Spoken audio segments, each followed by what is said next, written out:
반갑습니다. 오늘은 이사야 56장 말씀을 나눌게요. 좀 길지만 4절 말씀을 제가 있습니다. 여호와께서 이와 같이 말씀하시기를 나의 언약을 지키며 내가 기뻐하는 일을 선택하며 나의 언약을 굳게 잡는 자들에게는 내가 내 집에서 내 성 안에서 아들이나 딸보다 나은 기념물과 이름을 그들에게 주며 영원한 이름을 주어 끊어지지 아니하게 할 것이며 또 여호와와 연합하여 그를 섬기며 여호와의 이름을 사랑하며 그의 종이 되며 안식일을 지켜 더럽히지 아니하며 나의 언약을 굳게 지키는 이방인마다 내가 그들을 나의 성산으로 인도하여 기도하는 내 집에서 그들을 기쁘게 할 것이며 그들의 번제와 희생을 나의 제단에 기꺼이 받게 되리니 이는 내 집은 만민이 기도하는 집이라 일컬음이 될 것입니다. 하나님의 안식일을 지키라라는 제목으로 가능한 묵상 되는 데까지 말씀 나눠보도록 하겠습니다. 이사야서 56장에서 선지자는 하나님의 구원이 가깝기 때문에 하나님의 기준에 의해 합당한 삶을 살라고 1절에서 요구하고 있죠. 이것은 뭐 구원을 받으라는 말이 아니라 구원을 받았으니 구원받은 자의 삶을 살라고 하는 요구이죠. 그러면서 반복적으로 강조되고 있는 가장 중요한 첫 번째 메시지가 뭐냐? 안식의 준수 명령이죠. 58장에 가면 또다시 이제 이 내용이 거론이 되는데 56장에서 안식일을 강조하는 중요한 이유가 뭘까? 당연히 던져야 될 중요한 질문이죠. 내용을 봤더니 첫째는 안식일을 지키는 것, 시간의 주인이신 하나님을 인정하는 것이고 4절에 두 번째로 안식일을 지키는 것은 하나님에 대한 사랑의 표현이고 또 하나님의 언약에 충실하다는 의미이고 하나님의 집에 머무는 가장 중요한 방법 가운데 하나다. 그래서 안식일로서 우리가 안식일을 준수하고 지키는 것은 너무나 중요한 일이다라는 거죠.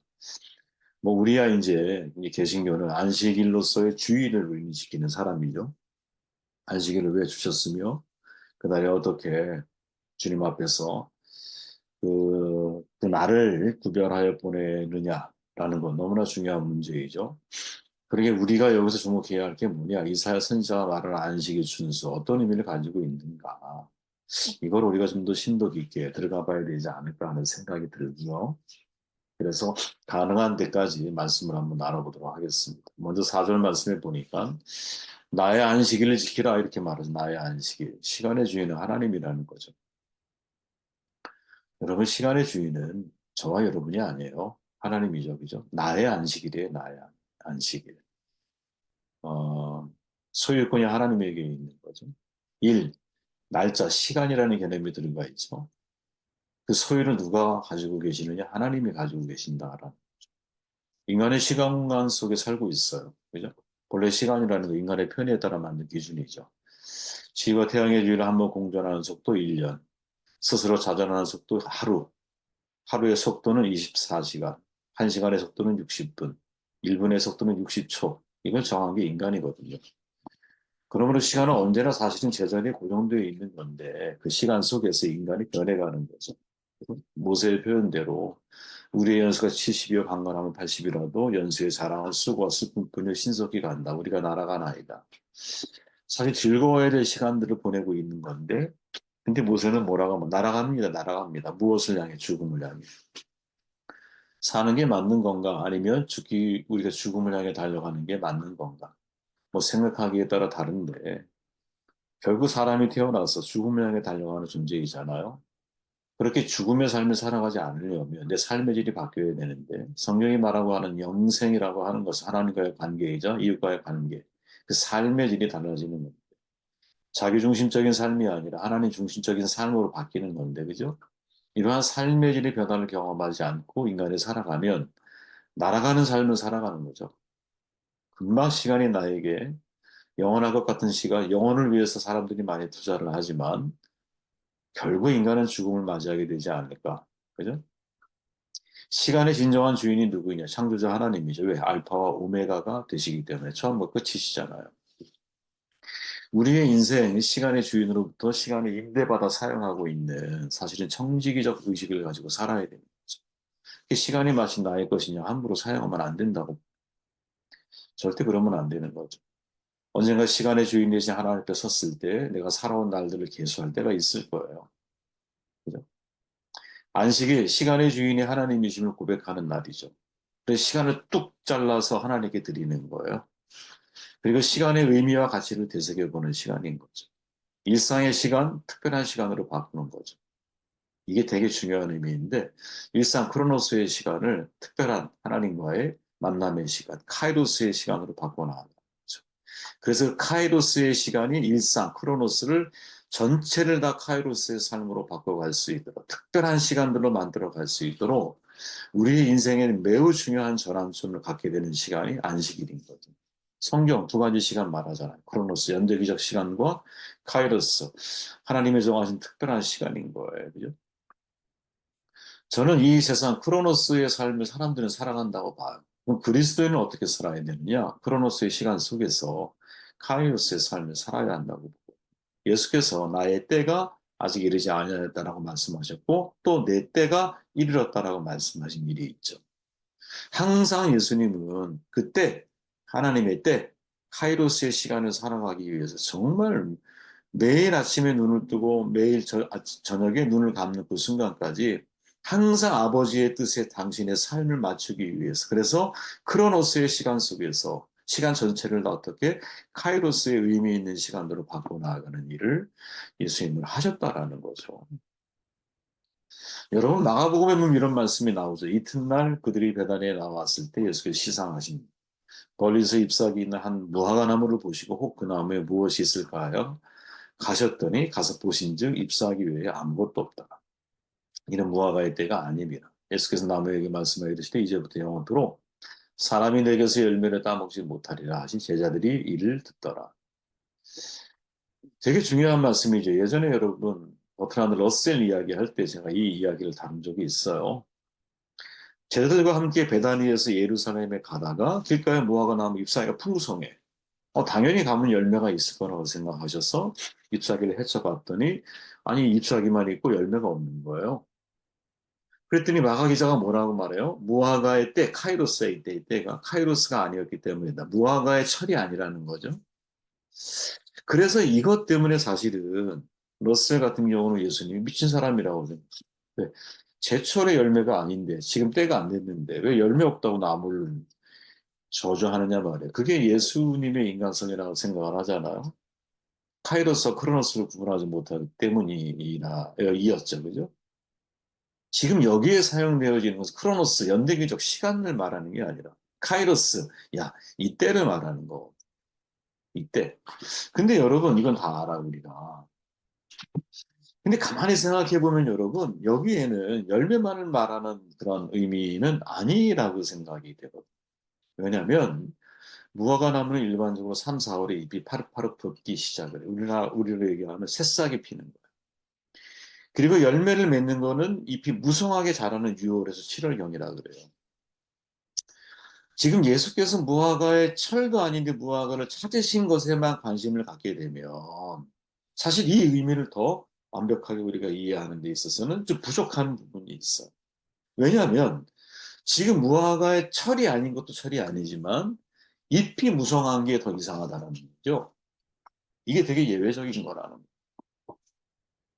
지금 예수님이 6월절이라고 그랬잖아요. 그죠? 6월절은 3에서 4월 사이잖아요. 그럼 3, 4월을 감안할 때 그때는 무화과 나무가 어떻게? 잎이 새싹 파릇파릇 돋기 시작하는데요. 그런데 잎이 무성하다고 말을 하고 있어요. 이상하죠, 여러분? 그러니까 다 이 마가가 지금 말하고 있는 것은 뭐냐? 이 의미가 완전히 바뀔 수 있는데 다만 과일이 달릴 철이 아니라는 말뿐만이 아니라 잎이 무성할 철도 아니라는 거야. 그러니까 무화과 잎이 무성하면 그 다음에는 당연히 과일을 맺고 있어야 된다. 그죠? 잎이 무성하면 열매가 있어야 되는 게 맞아. 근데 잎이 무성할 철도 아닌데도 불구하고 잎이 무성했다면 보는 이로 하여금 비록 무화과 철이 아니라 할지라도 야, 잎이 무성하니까 당연히 무화과가 있겠지. 무화과를 기대하는 건 너무나 당연하다는 거죠. 왜? 잎이 무성하면 의뢰이 거기에 과일이 있었기 때문에. 그런데 그 나무에는 잎만 무성했지 과일이 없었다. 즉 내실 없이 껍데기만 요란한 거. 무화과 나무가 유대교를 상징한다 할 때 당시 유대교인들의 모습이 바로 이와 같았다라는 거죠. 제철에 맞는 열매를 맺어야 하거나 제철이 아님에도 잎사귀는 무성해. 그 잎사귀가 무성하면 열매가 있어야 되는데 열매도 없어. 이게 지금 유대교라는 거죠. 근데 저는 여러분, 이게 내 모습이 아닌가? 이런 생각을 하게 되었어요. 이게 우리의 모습은 아닌가? 그죠? 우리 한국 교회가 대표적인 이런 모습을 사실은 거쳐왔죠. 지금도 거치고 있는지 모르겠어요. 기독교 역사 앞에 40년 됐잖아요. 얼마 전까지만 해도 엄청난 성장을, 세계에서 유례가 없는 부흥을 이 한국의 경제 부흥과 맞물려서 4천만 중에 1천만이 기독교인이라고 이야기할 때도 있어요. 근데 문제가 뭐예요? 무화과 나무 잎사귀가 무성한 것처럼 잎사귀는 무성했는데 기독교인으로서의 열매를 맺지 못하고 있었다. 과거 우리에게 돌아보면 여러분 너무나 수적인 데 측면에 집착하고 살아온 거지. 교인의 수가 줄면 큰일 나는 것처럼. 그래서 총동원 전도주의를 만들고 복음을 세일자 예수 천당 불신지옥을 외치고 저도 그 무리 가운데 있을 테니까 아니에요. 예전에 잘못됐다 이걸 말하는 게 아니라 거기에서 멈췄다는 거지. 사람을 채우는 것으로 멈췄다가 사람을 채우는 게 아니라 제자로 세워야 되는 것이 어찌 보면 훨씬 더 중요한 문제였는데 우리는 그 부분은 잃어버리고 놀라운 성장에만 초점을 맞추다 보니 잎사귀는 무성해.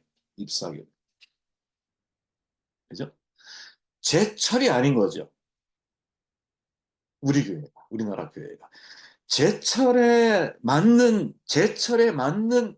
모습을 갖춘 교회가 아니었던 거지. 그렇게 사실은 여러분이 무화과 나무를 통해서 우리가 한 번쯤 고민해 봐야 할 중요한 내용 가운데 하나가 야, 나는 나의 신앙인의 나이에 맞는 이, 그런 말이 있잖아요. 여러분. 나이 값을 해야 한다는 말 많이 들어보셨죠?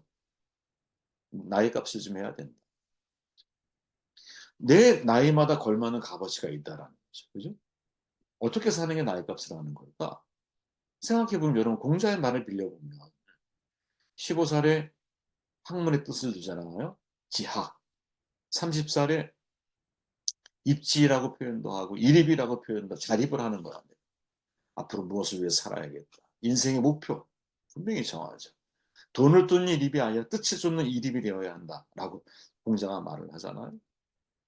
내 나이 40살에 미혹되지 않았다 이렇게 말을 하죠. 50에 지천명 하늘의 뜻을 알아.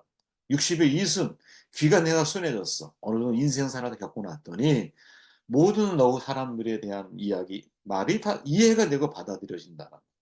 만약에 이 역지사지가 안 되면 60이면 꼰대로 바뀌거든요. 정말 조심해야 돼. 70 종심이라 그러잖아. 무엇이든 마음에 하고자 하는 대로 내가 해도 어긋나지 않아. 여러분 저는 이게 사실은 우리의 삶에 적용해 보면 그죠? 내 나이에 맞는 내가 예를 들어 청소년 시기에는 목표가 있어야 돼.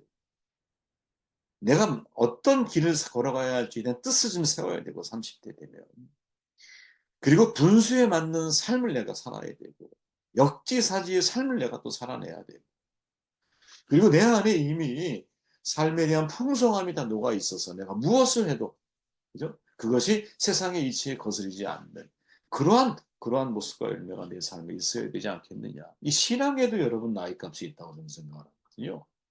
신앙에도 나이값이 있다고 봐. 신앙의 나이값이 뭘까요? 내 나이에 맞는 신앙의 성숙도 신앙의 열매를 내가 갖추고 있느냐. 지금 여러분 이 유대교 그죠? 무화과 나무가 유대교를 상징한다 할 때 유대교가 여러분 바벨론 포로 이후에 대략 한 500년 이상의 역사를 가지고 있는 시기였잖아요. 예수님이 오실 때. 물론 그 이전에 야베교라고 해서 있었지만 그게 중간에 명맥이 끊기잖아. 그리고 유대교라고 하는 나중에 이제 바벨론 이후에 주도권을 잡은 사람들에 의해서 유대교가 다시 세워져 가잖아요. 그게 대략 한 500년 이상 정확한 연도는 모르겠지만 자 몇백 년의 시간 동안 유대교가 흘러왔거든요. 근데 예수님이 이제 오시던 그 시대의 유대교의 모습은 무엇이었느냐? 야, 너희들 잎사귀는 많아. 제철도 하는데 잎사귀가 많은 거. 그래서 열매가 있나 가봤더니 열매가 없어. 다시는 네가 열매를 맺지 못하리라. 저주로 끝나며 기독교가 나오는 거죠. 여러분. 이해되세요? 하나님이 우리를 바라보실 때, 아, 내 신앙의 나이에 맞는 열매를 내가 맺고 있느냐. 그죠? 내가 아직도 50, 60을 바라보면서 불호 세상의 유혹에 흔들리며 살아. 내가 아직도 지천명 하나님이 내게 원하시는 우리 신앙의 학교에서 이야기를 해보는 거예요. 하나님이 내게 주신 운명적인 사명이 무엇인지를 발견하지 못하고 있고 아직도 내가 내 나이에 맞는 모습을 갖춰가지 못하고 있다. 깊이 우리 자신을 한 번쯤 돌아봐야 될 때가 아니냐. 무엇을? 내가 잎사귀는 무슨 말? 생각해 보세요, 여러분. 유대교가 뭐 이스라엘 전체가 그랬지, 그렇겠지만 얼마나 몇백 년 동안 수많은 제사와 예배가 있었겠어요. 얼마나 많은 제물들이 희생의 피를 흘리며 제사를 드려졌겠어요. 잎사귀가 무성해. 예배. 안식일이 잎사귀가 무성해. 그런데 그 예배 이후에 열매가 없는. 이게 우리의 모습은 아니에요. 20년, 30년 신앙생활을 했어요. 예배에 대한 잎사귀는 무성해요. 그런데 그 예배 이후에 나의 삶의 열매가 무엇이냐? 안식 이후의 내 삶에 수없이 거쳐왔던 안식일 이후의 나의 삶의 변화가 뭐냐 말이죠. 이러한 질문들을 던지게 한 말씀이었습니다.